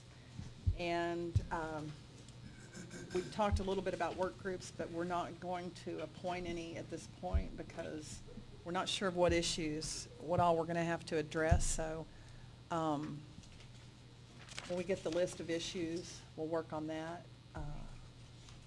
Also, something we didn't talk about, that I wanted to talk about in the item F, were the advisory board changes. Todd, sorry. Actually, I think Mary Winston may be better able to discuss this. Okay. Internally, we had several bills that are affecting advisory boards. Uh-huh. So they're creating a new one for behavioral analysts. There's one for the massage therapy program, one for code enforcement officers, one for sanitarians, and then the changes here for towing. So we have a team that's just dealing with the Great. advisory board. And Mary's Great. heading up that team, so we'll let her. I am Mary Winston. We have several advisory boards, as Brian was just saying, that we have actually new programs that have advisory boards. Most are statutory. We have a couple that are by rule, and it takes from building the applications, which we have the wonderful William Way on, to reviewing those applications. We have user testing. We have all these different things. Your board composition will change, but you are still in the timeline. When I met with my team, I told them that, yes, our boss had put in these nice little blocks, but that these blocks are loaded because it looks like a simple sentence, but it takes a lot to accomplish. So what we're looking towards is getting board appointments accomplished by the September commission meeting. So before we do that, that means drafting that application for the new ones, editing the applications for you guys for the statute. It means user testing by the team, posting those timely with the register or posting the vacancy notice, then posting those applications on our website. And we never know how many applications we'll get. You are what we call a historical program, so we kind of have some background, but we have a couple of new programs that have, there's been a lot of interest in being a part of those boards, but you all will not be left behind. So we also are having another, I think you all, several of you came to the advisory board summit that we had last time. And since we have so many new people coming, we're gonna have another one. And we always invite new and old members, and I guess this is a good time to kind of put it out there. We last time we had some former chairs or current chairs come and speak about what advisory boards mean to them and participating. And so I'm just gonna put it out there right now to kind of put in the back of your brain. 1018 and 1019 is what we're looking at, that we would love someone from this board to come and speak to the new members. Some of these people, for instance, behavior analysts, it's a new license. They do great work, as Brian has said, but this is going to be a new process for them. It would be wonderful to have one of our historical programs to come and kind of speak to them. So if you have any other questions, let me know, but we are in process right now. I told the team I'm not calling everyone for everything, so right now I do have pockets that are working. This time our team is helping to put the summit on, to use to test the applications instead of just 2 or 3 people testing applications. We also have people from DSHS who are now TDLR employees who have experience with those new programs, new to us, old to them. But I told them we want fresh eyes as well. So it's like the public who's never been a part of it. So I see people taking notes. You can talk to me after the meeting and let me know your availability to at least participate one of those days to kind of give the new board members some of your perspectives of being a board member. Very good. Can you go over kind of the changes that were in the bill? Okay. Mary, while you're looking, I'll start. The biggest change is removing the seat that's the booting operator and creating that dual seat, which is a vehicle storage facility or a towing company. We also made just some nuance changes, moving the phrase from owner to representative. So that will not impact any of the current folks because now you obviously meet that designation as an owner or representative. And then we tied the definition for law enforcement to what is statutorily consistent across the board, not just in TDLR's statute, but as well as in other statutes that govern that role. And then I think we created a new definition, not a new definition, but a more targeted definition for the insurance providers. We did. I think of this board changes as more cleanup. For instance, owner of a parking facility. Tamla, have we ever been able to fill that position? We did, It's been a been while. filled once, Yeah. but we have struggled to fill that position. Right. So it's changed now, representative. So cleaning up that law enforcement piece, making it easier for the public members and for people in the industry to actually participate in the board. Well, we're actually eliminating the public member Yes. too. Sorry, John. Well, he's already let us know he's Yeah. ready to go. But I just want to take this opportunity to let everybody out there listening know that you need to apply if you're interested, because we do have some changes going on. We do have openings. We need good applications. Gene Forrester is retiring in September. He'll be leaving the board. And John has served, they've all served well. He's leaving the board. Vince Griffin who is not here today, has retired. He has left the board.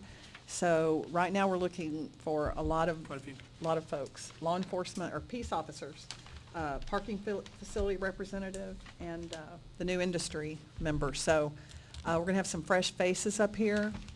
We want to get the applications in, and I just want to express how much I appreciate the folks that do serve. It's a lot of work, and it's time out of your business, and I really appreciate all of you, the ones that are staying and the ones that are leaving. It's been great to work with all of you, so, and Vince, who's not here, so. And, Madam Presiding Officer, one other thing, we're looking at getting those applications, making them available by the end of July. Okay, very good. William is building the other ones from scratch, but since this is just being modified, we should still be on target. If not, we will update, the public for that change. So does that mean that nobody's able to apply right now? You can apply for the positions that currently exist. Okay. The tweaks, let us Okay. tweak that application. So that shouldn't stop anybody from No. applying if it's an existing position? Right. They Okay. can still apply. Okay. It's still up on the application. So don't wait for the new applications No. unless it's something that's not listed? Yes, they're And you still can still do that available. manually, right? Isn't Yes. there Yes. a form you can get? You So can actually fill it out. I just don't want to slow down this process. I'm Oh, getting a no, little no, no, nervous no. here. so- Contact advisory.boards@tdlr.texas.gov. Okay. For any questions. If you want an application if you want to send a paper application, we'll get one to you so you can do that. Or you can go online and complete an application. Very good. Very good. Any questions on that, board? Comments? Advisory.boards@tdlr.texas.gov.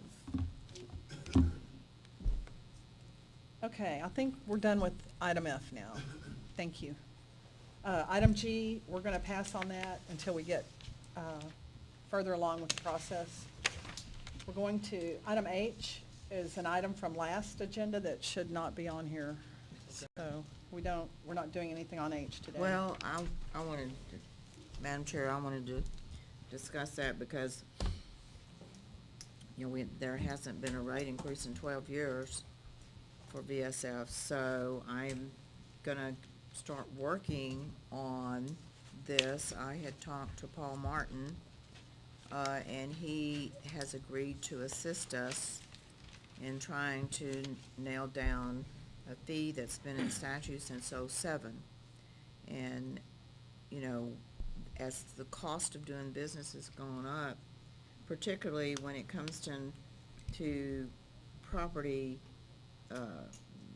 cleanup and the things that we have to do, we really need to look at this now very carefully and zero in on it. And I'm willing to start the work, and then when you do appoint the work groups, I guess that it should go to a work group, I say. I think the last decision we made on it was not to take any further action until we had some hard data.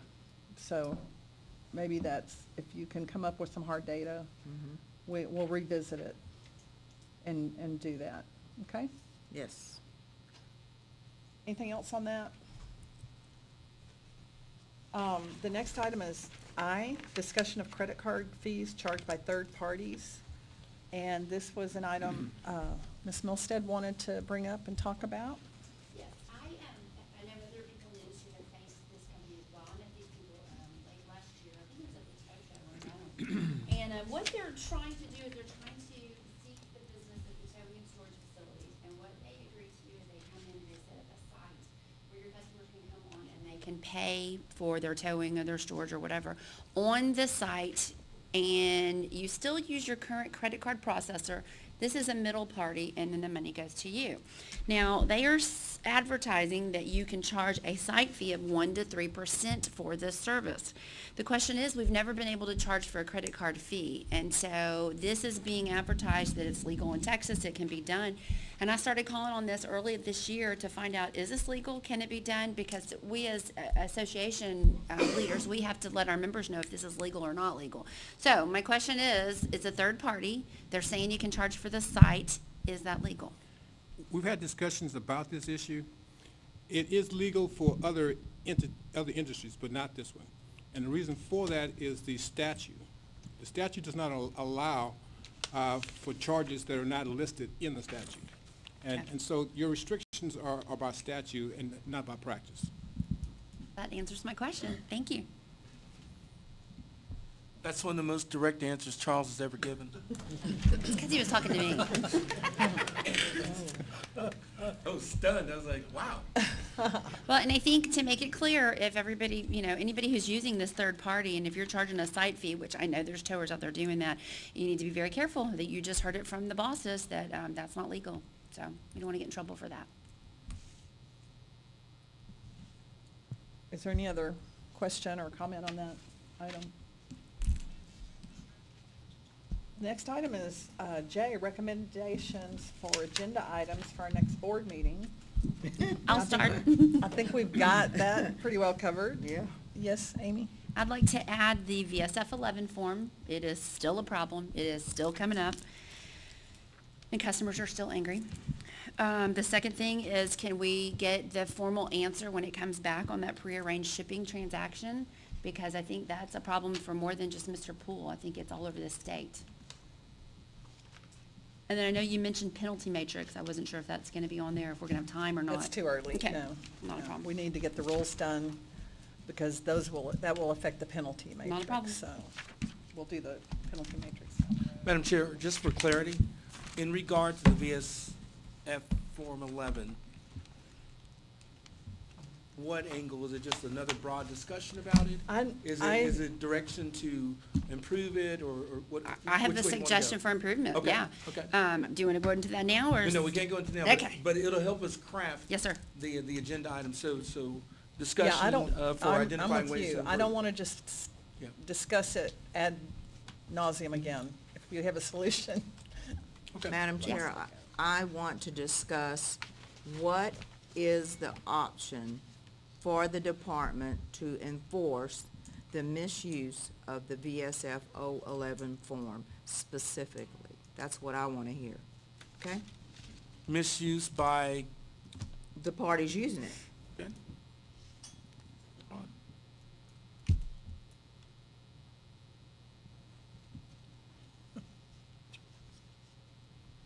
Okay, you got that? Charles, you got all that? Are you Yes, gonna be ma'am. here next time? I won't be here, but I understand the issues. Okay. Same ones. That's what you said last time. That's right. Don't throw it on me. Okay, anything else? Madam Chair, Brian Francis will obviously have issues relating to the rules, Right. relating to 1247, 1501, 2065, and 2615. That will be coming before it. We'll have the staff reports, the normal staff reports as well. And I think we'll be good. So, we're looking at the next meeting to be the week of September 11th. What are our options for that day, that week? Tim was gonna give you the dates. I think Monday is off the table.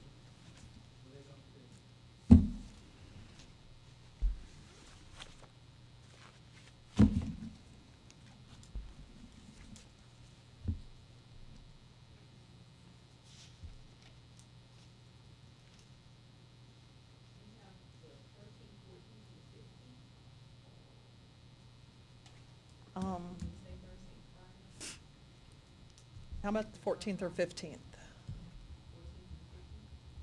Can we try to stay away from Fridays if we Oh, can? Fridays are bad. 14th? Yeah. 14th is good. Madam Chair, is 10 o'clock still a good start time? Yes.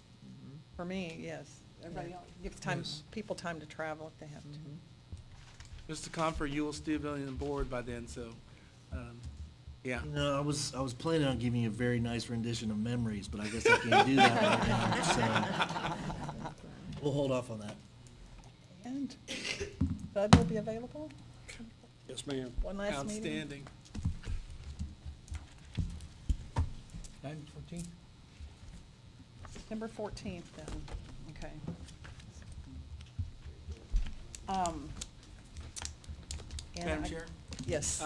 Since we know, based on the timeline, that we're gonna need a November, week of the 13th of November, Yeah. you wanna go on and set that one? Yes, Yeah, let's do that's that. wise, yes. And your Monday, again, is out. But I'll let Tim give you the.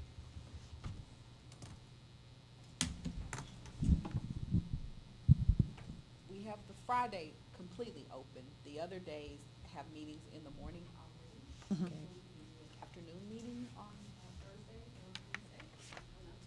or Wednesday. I'd rather do Friday in the morning If we have to, yeah. than an afternoon, wouldn't you? Friday, The 17th? 17th, Will that work? November? When's Thanksgiving? That's the next week? Yeah, it's the next. Yes.